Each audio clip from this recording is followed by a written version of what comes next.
stream for the general public. Someone who is excited about textiles reduce the consumption of non-recyclable clothing at the mass scale. Second one, we have a choice. You want to change?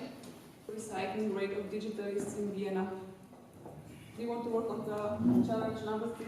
We are here from KlimareporterIn at one-day conference at the University of Economics and Business in Vienna, and we are talking today with Elisa Grammerlich from WWF, who is the facilitator for the food waste and waste track. So please tell us something about yourself, your work, and why you are the one who's facilitating this. My job as WWF is also to be the project manager of our innovation contest. It's called Innovate for Nature, and here we do exactly the same, but more for biodiversity issues.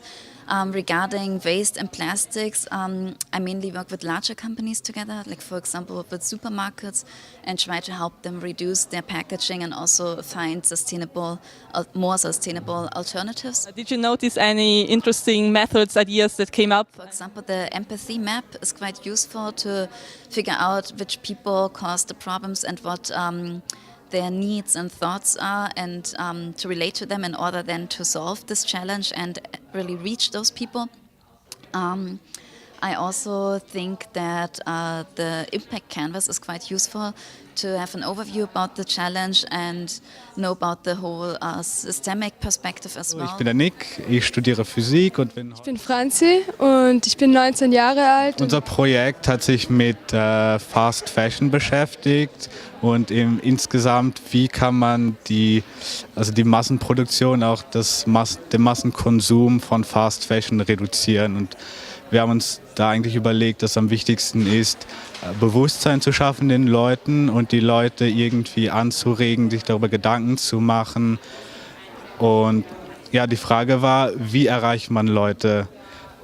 Es gibt schon viele Dokumentationen, es gibt viele Informationen, wie schlecht eigentlich Fast Fashion ist für soziale Gerechtigkeit, für die Umwelt, aber irgendwie setzt sich das noch nicht durch. Nämlich haben wir uns für Virtual Reality entschieden und wir haben uns dabei gedacht, uns an die bereits bestehende Dokumentation der True Cost anzulehnen und diese sozusagen in ein Virtuality-Programm umzuwandeln, damit wirklich jeder so ein Gefühl dafür bekommt, wie es ist, als Näharbeiter in einer Fabrik in einem Entwicklungsland zu arbeiten und vielleicht dadurch auch sein Konsumverhalten zu ändern. Hallo, ich bin der Rainer. Ich habe einen Hintergrund in Lebensmittel- und Biotechnologie, arbeite seit vielen Jahren als Projektmanager für internationale Forschungs-, Bildungs- und Entwicklungsprojekte, habe ein Startup im Bereich Digitalisierung und Trainingstools für die Lebensmittelbranche, habe mich hier mit dem Track Food Waste beschäftigt,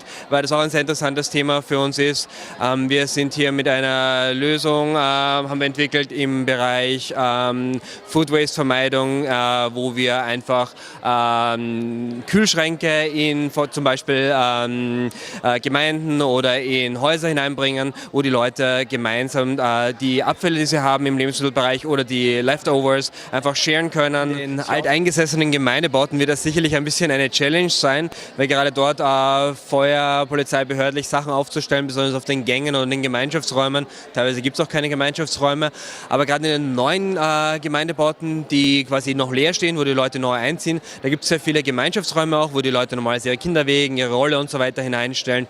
Und wenn das dort von Anfang an implementiert ist, das heißt, wenn man da zum Beispiel mit der Stadt Wien zusammenarbeitet und sagt, ja, diese Kühlschränke sind von vornherein implementiert dort, das heißt quasi ein vorgesetztes Konzept, kann ich mir sehr gut vorstellen, dass die Leute das gut annehmen. Hallo, ich bin die Alina und ich habe die One-Day Conference mit organisiert, und zwar habe ich den Workshop zum Thema Gender Equality geleitet. Und was mich mit diesem Thema Social bzw. System Entrepreneurship verbindet, ist, dass ich mir wünsche, dass jeder Mensch sich in der Lage fühlt, Umstände, die ihm missfallen, zu ändern. Also die Änderungen, die er gerne in der Welt sehen würde, selbst zu initiieren. Hi, my name is Nikki, and my group came up with the idea to educate children and younger people, basically teenagers, how to recycle, reuse and remake their clothes. And we would promote monthly workshops in schools. So basically it would be a voluntary basis. and we would like to make this whole concept a cool thing. Secondhand is cool and a fun thing. So children could bring their own clothes to these workshops, and they can rework them. We would tutorial them how to use dyeing, how to cut the clothes, how to sew the clothes, how to repair clothes. Hallo, ich heiße Jasmin. Ich habe im Master Umwelt- und Nachhaltigkeitsmanagement studiert. Wir haben uns überlegt, weil anscheinend gerade Digitalista nicht mehr wirklich recyceln, eine App zu entwickeln, also auf dem Prinzip aufzubauen, Gamification. Das heißt, man kann in die fiktive Rolle eines Müllsortierers reinhüpfen und unterschiedliche Müllarten trennen, bekommt dafür quasi Punkte und kann diese Punkte dann eintauschen gegen irgendwelche Goodies. Hi everybody, so my name is Tina and I come from Slovakia. And my background is about business administration, and I study finance and investments. And why we both of us chose this waste and food waste management, because both of us were really concerned about our planet and about our environment. Hi everybody, my name is Nastya, I'm from Ukraine, and we created kind of app that's gonna connect volunteers or people who are really environmentally conscious with partners. One important part of this app that it's gonna provide some discounts for people who will do some activities. For example, they will clean city or they will provide some workshop for kids, and they will get some codes promo codes, and then they can use it in partners, for example, hotels or restaurants. To have a discount. Yes. Mein Name ist Simon Plackholp. Ich bin heute da von der Universität Graz.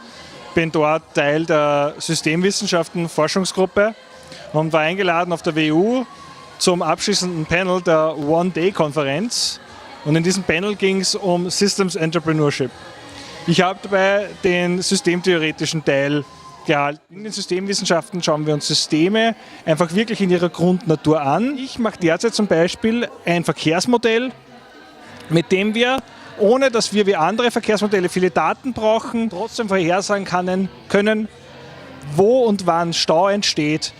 Stau führt einfach zu mehr CO2-Emissionen, auch zu mehr Feinstaubemissionen und zu mehr Stickoxid-Emissionen. Mit unserem Modell kann man sich einfach ansehen, wo Stau entsteht, und kann ausprobieren, wie man diese Effekte, diese Phänomene wieder bekämpfen kann. Hallo, ich bin die Paulina und ich arbeite als Projektmanagerin bei Prime Movers. Ich komme ursprünglich aus der Slowakei und ich wollte immer Modedesignerin werden.